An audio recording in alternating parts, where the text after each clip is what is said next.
Hi everyone, Stepan here after a long time. I've played the tournament last week, it just finished yesterday, and I'm going to start covering games from it. I don't want to spoil too much. Now you're going to see the games and hopefully find them instructive, but I'm just going to say that it's been a pretty tough tournament, and yeah, hopefully at least you get to learn something and I get to learn something as well. Anyway, it's a very strong tournament, and I managed to get into the A section, or into the whatever it's called, Masters section, even though the rating is it's only for people rated 2100 and above. But as you're going to see, a lot of low rated players got in, even much lower rated than me.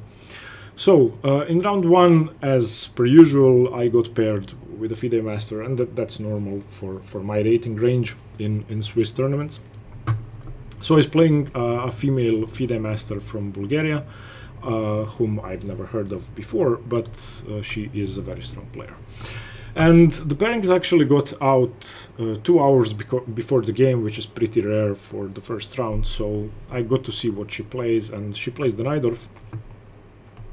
So after e4, c5, I went for knight f3. Initially, I'd intended to play something completely different, but anyway, that's another story. So d6, d4 takes, and knight f6. Now usually I play f3 here. I usually just play the f3 Sicilian. Let me just do something. Just give me a second. Okay. Usually I play the f3 Sicilian, but here I played something I like a lot, and that's the Zagreb variation, which starts with pawn to g3. Now this is a very complicated opening, and basically, depending on whether black plays e5 or e6, it's a completely different game. E6 tends to be, I believe, much harder for white to play, and even though it seems to be a calmer move, e6 often leads to much more aggressive setups for white, and leads to games in which positions are usually tactical and attacking. And when black plays e5, which my opponent did not play, then after the move knight e2, it's basically a positional game in which white is going to be fighting for control over d5, and black can successfully defend that square in some variations, but if he fails to do so, white is usually much better and has a pleasant game. By playing e6, which is the second most popular move, in my opinion much better, black keeps his structure solid, not leaving the hole on d5, and after white's bishop to g2, it's clear that even though all of white's pieces are pretty good, there are no apparent weaknesses to target. Often white is going to be playing to prevent b5, or to control the b6 square, and so on and so on. However, in many variations of the Zagreb with e6, white's only sensible line of play is to start a kingside attack, which often starts with f4, g4, and these positions can get very messy very quickly, and one side can lose in a matter of moves.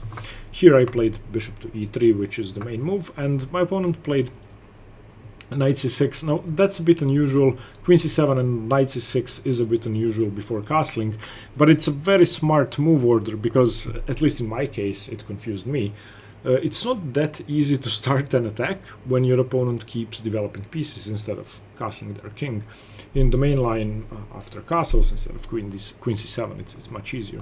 So knight c6, and now I knew that knight takes c6 is the main move, and those positions, I mean, after knight c6, b6, white usually plays knight a4 and plays for the b6 square. I think black continues c5 and bishop to b7. But I didn't want to go for those because I'd been preparing this attacking setup and I wanted to play that. I don't think I stand as much of a chance against a much higher rated player in a complicated positional game. If it's a tactical position, it's more likely for her to make a mistake. That was my reasoning. So, excuse me. So I played f4 instead, which is the second most common move. And here my opponent castled. And now I messed up my move order. And here the correct move is king h1, which I just couldn't remember during the game. I actually had not been looking at the setup with this early knight c6, queen c7 before the game. I looked at it a year ago, so I couldn't remember everything. And I think you can also just take on c6 anyway, even though you've played f4. But I played a dreadful move. I played g4, and this simply doesn't work with the knight still on c6, because she can simply gain an edge, and a significant edge, with knight takes, bishop takes, and e5. And I saw this when I played g4, but I was not strong enough to understand the consequences of my decision, and that the resulting position is going to be, well, I'm not going to say much worse, but definitely worse for white, excuse me. So here I don't really want to take. Before playing g4, I'd calculated the following sequence: g5, e takes d4, gf6, dc, fe, queen e, and bc3. And I thought, when I'd visualize this, okay, fine, I mean, I do have weaknesses of my own. She has a weakness on d6, and I intended to play queen d4, rook f3, rook g3, king h1, rook a to g1, bishop to h3 or bishop to f3, and put some pressure on her. That was my intention. But as soon as I got to this position, I realized that that's not really an easy thing to do, and obviously with that many pieces traded off the board, it's not easy to attack. And also my weaknesses are more apparent and also easier to attack. Okay, so she played bishop to d7, which is normal. I played queen to d4, finishing my development. Bishop to c6, again a normal move. Rook a1, I think that's also normal. Rook f to e8, and here I played rook to f3. The pawn is not hanging for tactical reasons. For example, if bishop takes e4, rook f to e3. If she plays f5, I can play bishop e4, get the pawn back, and if she plays d5, I can play c4. Again, get the pawn back, and getting rid of one of my doubled c-pawns should bring me closer to equality, I think. Okay, so against rook f3, she of course did not take. She played rook a to d8, and now I played rook to g3, which threatens mate in 1, provokes a weakness. And yeah, I don't think there's an alternative to f6. I think queen f8 is a pretty passive move, so f6 is fine. And I was happy to provoke this move. Potentially some bishop f1, bishop c4 ideas could come into play if I manage to overprotect my pawn. I mean, ideally, okay, I'd actually considered that here, just playing my rook back to e3, having provoked f6, something like this, for example, like rook e3. I don't know, let's say she tries to double up somehow, I don't know how. Let's say she gets off the diagonal, king h8, and then bishop to f1. And even though I ideally want to play c4, c5, getting rid of my weakness if I can, or at least c4, preventing d5, maybe getting my bishop to this diagonal is going to be beneficial, although I decided not to do this because I couldn't see anything concrete. So I played rook e to e3. Well, this move may be confusing, but I wanted to put more pressure on her king side, and I wanted to give myself the potential to double my rooks on the g file or on the h file. Okay, she played queen to f7, which is okay. Okay, so pawn to h3. This is a nothing move, I agree, but I wanted to give my king some luft, because after queen f7, queen h5 is a serious idea, and I wanted to avoid that, especially because I still wanted to get my bishop somewhere here, either to d3 or to c4. King h8, getting off the diagonal, and c4. Yeah, of course, after here and here, she cannot win my pawn, because I can take queen takes f6. Okay, so king h8. Now queen f6 is not a threat anymore, so c4, defending my pawn. Rook to d7 played, and bishop to f1. Now bishop to f1 I think is a mistake, and actually I have looked at a few positions from this game with the engine. I just couldn't resist, and bishop f1 is one of my biggest mistakes. I found a plan when I was analyzing this game after the round, and I found bishop f3. Now, the idea may be a bit too slow, but let's say she plays rook d2 e7. I think I can play rook e2 and yeah, transfer my rook to g2. For as long as I get some counterplay along the g file, losing my e pawn shouldn't be that bad, especially because my king has the h2 square. But I did not find that during the game. So I played bishop f1. Rook d7, bishop d3 in time to defend, and now queen h5. Now, one thing that should be said is that her weakness had been left unattended to, and I can simply take the d6 pawn, but I believe I lose fairly quickly.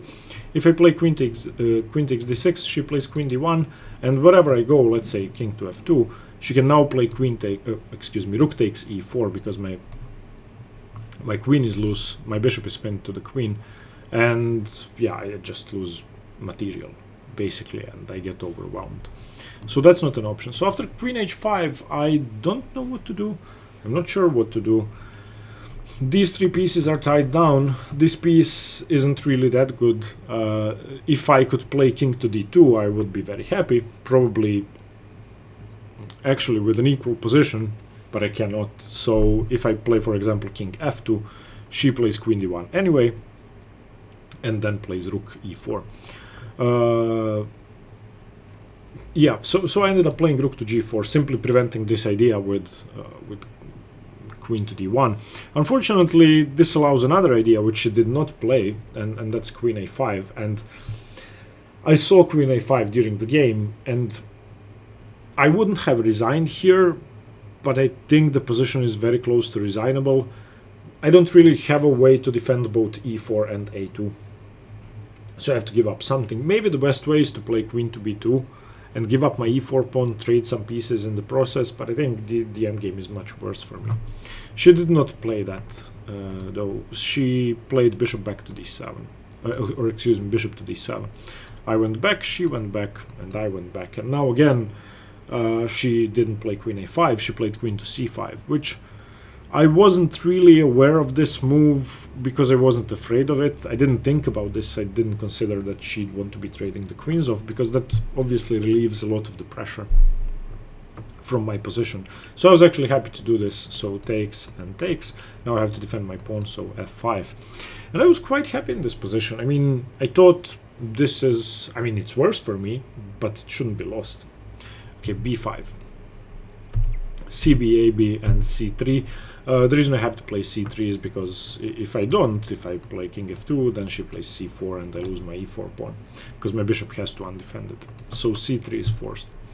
Rook d8. Now, again, I think king f2 is forced, because once she plays c4, I have to be able to play rook e2 against rook d2 check. So c4, bishop c2, and now, for example, if rook d2, I have to play rook e2. So that's why I think king f2 is forced.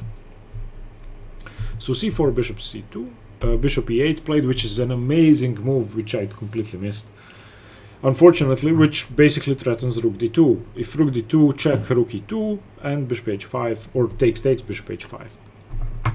Let me just show that. So if I do nothing, let's say it's black to move, I play something stupid, then here, and here, and here, and here, and here, and I resign.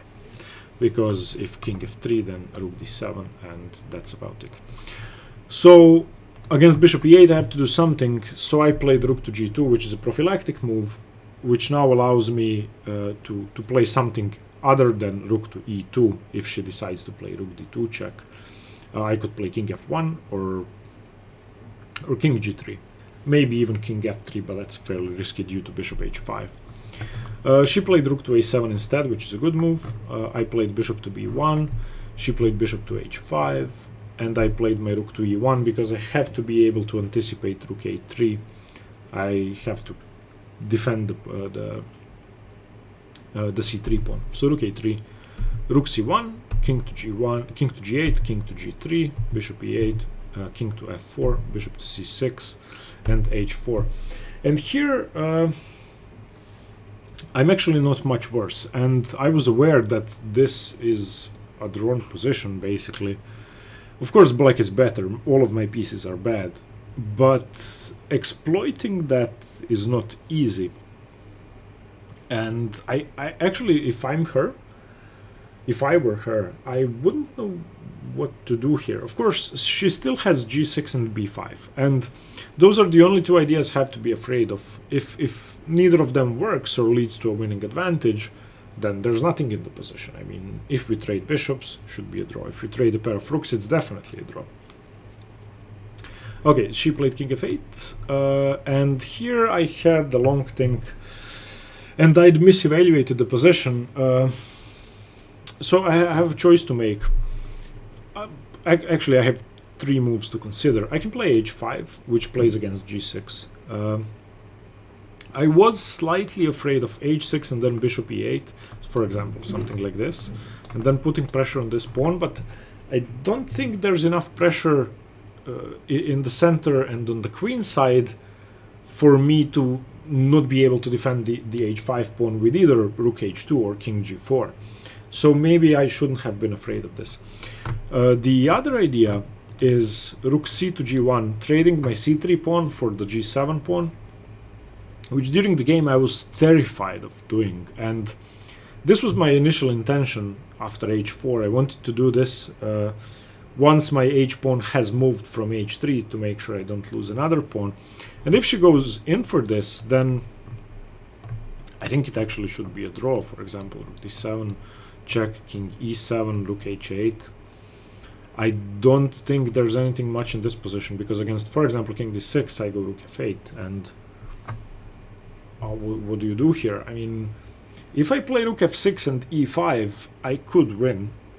I could easily win, I think. Of course, you have to mind rook f3 check. So yeah, this was definitely better. What I did is still okay. I just waited for g6. I wanted her to play g6. Okay, rook e2. So king f7 played, rook to g2, I was just waiting, and she played g6. I don't want to take, of course. I want her to disconnect her pawns. So I just played rook back to e2. Takes and takes. And now that g6 has been resolved, and all the squares in my position are covered, well, I basically had to defend these two ranks and the d3 square throughout the game. I also have to keep d4 defended and keep e4 defended. If I do that, there's no way she's breaking through. However, she still has one idea, and that's pawn to b4. And she played pawn to b4 here. I seem to be offline because I'm in a hotel room where there's hardly ever an internet connection, so I cannot go through any additional variations now. But anyway, she played pawn to b4, and I lost the game in one move. I mean, I don't know what to say about this. I don't know why I took the pawn. I cannot understand that. Nobody in the right mind would take this pawn. I had 8 minutes on the clock, which is quite enough.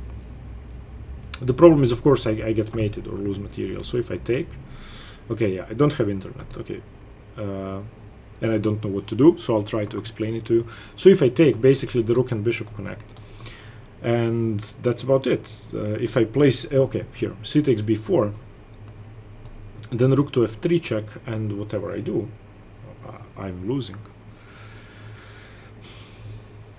So against, after c takes b4, I actually resigned. When I resigned. That's it. The funny thing is, I saw what to do against this, and I'd actually anticipated pawn to b4, and my intention was to play bishop e4, and this is a completely drawn position. If I turn on the engine, which now will do nothing, I think, because there's no internet, it says the position is minus 0.1, so a complete draw. Why is that? Because against bishop e4, she's got no better choice but to either trade the bishops or play bishop a4. And if she should trade the bishops, bishop takes e4, rook takes e4, for example, b takes c3, rook takes c4, this is, of course, a complete draw. So my taking the b4 pawn is, I don't know, inexplicable. I don't know what to say about this. I don't know why I did it. I saw rook f3 ideas. I just took the pawn and lost round 1. So yeah, I could have drawn the game. Unfortunately, I did not. And that was it for round 1. I mean, wow, it will be so hard to show you the rest of these games. Bear with me, please. Yeah, and I hope you get to learn something. Sorry for being away for a month, but I wanted to prepare, and then I wanted to play without being distracted. Currently, I arrived in a hotel room and I'm playing another tournament which starts tomorrow. And I'm going to keep myself motivated for this one by recording the games from the last one. So yeah, I hope that works. Anyway, see you tomorrow, guys, and wish me luck for round 1. Bye bye.